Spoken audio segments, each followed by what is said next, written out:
Mike with Mike's Bags. Today I'm reviewing the Shockwave by FanBags Cornhole. If you love speed, if you love fast bags, you're going to love these Shockwaves. This is like a faster bag in my opinion. So break these bags down. We'll start with materials as always. I can't call it the slow side. It's the slower of the faster sides. It's that game changer surefire material. It's an 8.5 speed. It's fast, has a little bit of control to it. It's great for, blowing up piles, sliding through congestion, slides of the boards, any condition. Extremely hole friendly. So 8.5 speed on this side.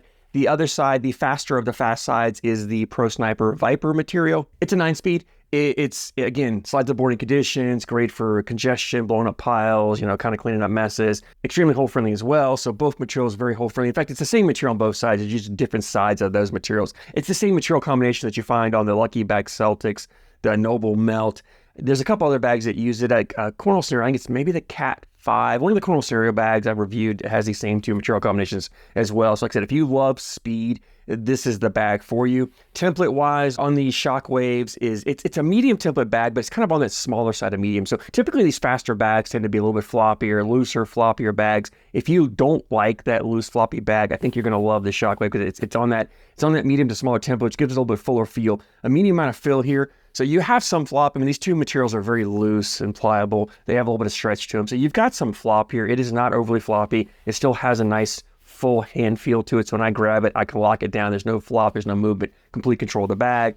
The fill in here, I think it's 100% round fill, bead fill in here. I don't feel any flat fills, any kind of mixtures in there, which I love. I love a round bead fill because it is just extremely hole friendly. And you've got two super hole friendly materials with an extremely hole friendly fill. This bag just drips in the hole. You get it near the hole, it's going in. I love that about this bag. And when you're throwing a faster bag, you want a bag that drips in. You don't want a bag that's going to hang up. You're not trying to leave blockers. You're not trying to cause a mess and play a dirty game. You're just wanting to get bags up at the hole and have them fall in. That's what these Shockwaves do, and they do a great job of it. The bead fill typically isn't as forgiving to land. It tends to bounce, but because you have these super slick materials, there's very little movement on the bag. It lands pretty softly. I had really no issues with kicks with this. So if you don't throw a flat bag, you typically can't throw 100% bead fill. You tend to want to get bags that have more of a flat fill to give you some forgiveness. But with a bag like these Shockwaves, I said you don't have to worry about that. It's not gonna kick on you whatsoever. It's going to land softly, still run straight, true up the board, get it up near the hole, it goes in.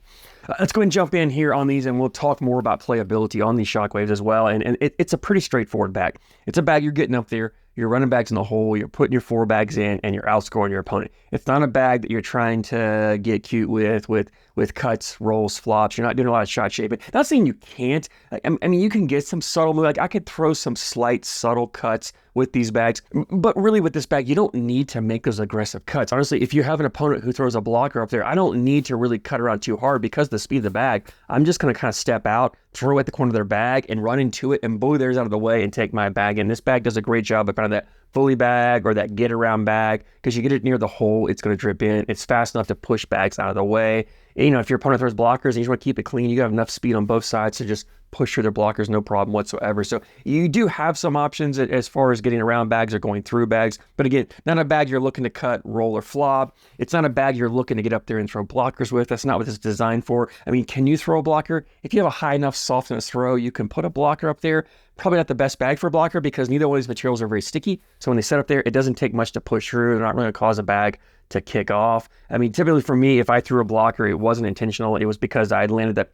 I don't throw fast bags. So when I throw these bags, I have to land them. I throw higher, softer. I have to land them, shorter on the board. So I'm really playing with that dead spot. Every now and then I'll catch the dead spot and the bag will slide up and stop. So when I did throw a blocker, it wasn't because I was trying to. It's because I landed really close to the front edge of that board, just hit that dead spot and slowed it down. You can do that. I don't try to do it that way because that doesn't give you a lot of room for error. If I'm landing on that dead spot, if you're just a hair bit short, you're falling off or you're front board, I try to stay away from that. But again, you can do that. If you do throw a blocker, again, you can easily collect these bags. They have the speed to push through.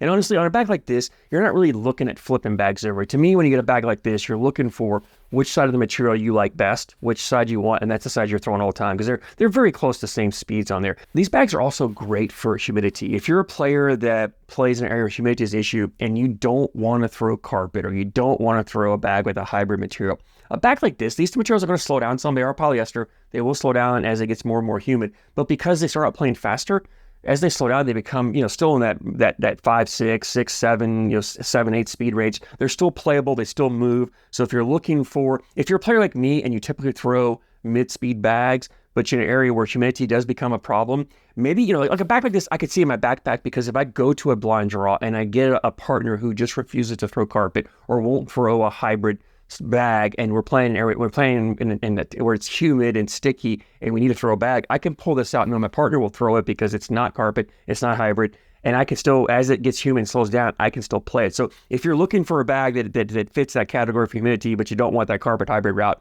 these Shockwaves are the bag you're looking for, because these materials will still move in the most any humid conditions. I mean, if it gets just really like super soaking wet or it gets to be raining out there, maybe you'll have a little bit of issues, but honestly, the materials are fast enough. They're going to move just fine. On dry boards, again, not my preference style of bag, because I don't throw fast bags. And you'll see here in these videos, as you've been watching, for me, it was either in the hole or probably off the bag. Occasionally, I'd leave a bag short. You know, I threw the slower of the two sides most all the time when I threw this bag.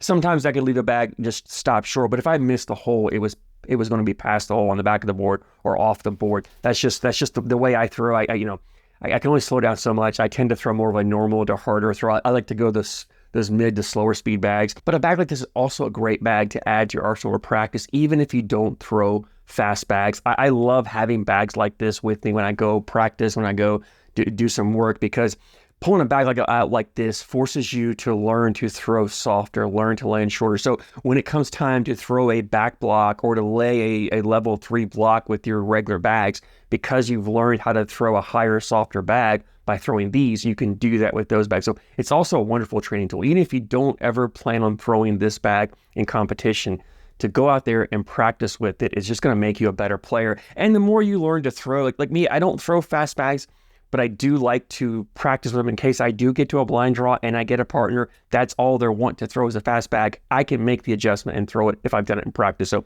wonderful bag to practice with, wonderful bag to have with you for those humid conditions and the blind draws, and get those partners who just refuse to throw a carpet or hybrid material. If you throw fast bags and you've been looking for one that's a little bit on the fuller side, kind of closer to that smaller template size, I think this is the Shockwave is what you're looking for. Definitely check them out. That leads me into availability, and FanBags has a website, FanBagsCornhole.com.